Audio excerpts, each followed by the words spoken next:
कल एक विधायक ने महाराष्ट्र में एक स्टेटमेंट दिया कि औरंगजेब ने राजा होने के तौर पर बहुत अच्छा प्रशासक चलाया, बहुत अच्छे से सेवा दी। तो उनको याद दिलाना चाहती हूं कि जिस महाराष्ट्र में आप विधायक बनकर विधिमंडल में जाकर जो 5-5 साल बैठते हैं ना, उस महाराष्ट्र के राजा सिर्फ छत्रपति शिवाजी महाराज और संभाजी महाराज थे। और तुम्हारे बाप ने 100 करोड़ बाप जो तुम्हारा है औरंगजेब, जिसने हमारे संभाजी महाराज पर इतना अत्याचार किया।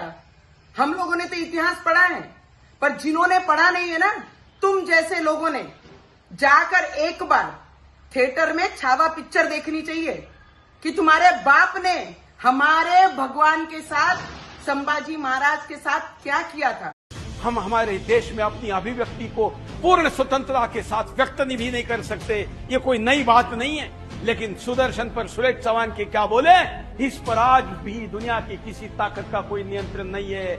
ईश्वर ने मुझे जो स्वतंत्रता दी है और डंके की चोट पर मैं कह सकता हूं, इसलिए मैं अपनी भाषा में संभाजी महाराज को जो यातनाएं देकर मारा, उसका वर्णन आज आपके सामने दिखाना चाहता हूं। औरंगजेब तो कितना लालची बेईमान था, मैंने आपको बताया।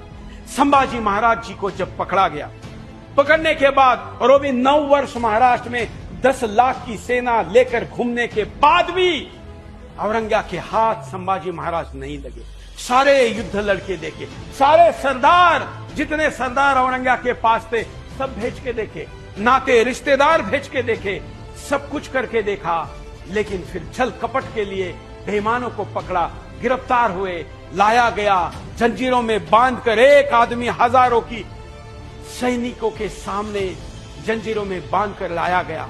औरंगजेब उस जंजीरों में जकड़े हुए संभाजी महाराज के सामने। समझ में नहीं आता कांग्रेस को विदेशी कंपनियों से ही क्यों 2014 से पहले याद दिलाना चाहता हूं। ये बताइए यूनियन कार्बाइड के साथ कौन खड़ा था? कौन सी देशी कंपनी थी? विदेशी कंपनी थी। एंडरसन को सरकारी जहाज में बैठा के भिगाया गया था। अब आइए, एक और कंपनी थी विदेशी, बोफोर्स, उसके डिफेंस में कौन खड़ा था? हॉविट्जर, उसके डिफेंस में कौन खड़ा था? अगस्ता वेस्टलैंड, उसके डिफेंस में कौन खड़ा था? एक के बाद एक विदेशी कंपनियों के। एक और बात भी बता दूं, आज बीबीसी के डिफेंस में कौन खड़ा, हिंडनबर्ग के डिफेंस में कौन खड़ा, ग्रेटा थनबर्ग के डिफेंस में कौन खड़ा, वात्रुचि मामा के डिफेंस में कौन खड़ा। और इतना ही नहीं, आप में तो शायद बहुत लोगों को नहीं ध्यान हो कि श्री राहुल गांधी जी भी एक ब्रिटिश कंपनी में डायरेक्टर हैं 2003 से 9 तक। कंपनी का नाम है बैकऑप्स, और वो एक विदेशी कंपनी में कंसल्टेंट भी रहे हैं। मॉनिटर नाम था, जो बंद हो गई। बैकऑप्स भी 2009 में चली गई। पता नहीं जहां चरण धरते हैं, जहां चरण पड़े राहुल के ताता बनता। इसीलिए मैं कहना चाहता हूं, एक सब पे भारी नहीं, मगर इनकी पार्टी पे इतना भारी है, इतना नीचे ले आए कि 137 साल के इतिहास में पहली बार ऐसा है कि 2 बार लगातार नेता प्रतिपक्ष बनने का मौका नहीं मिला।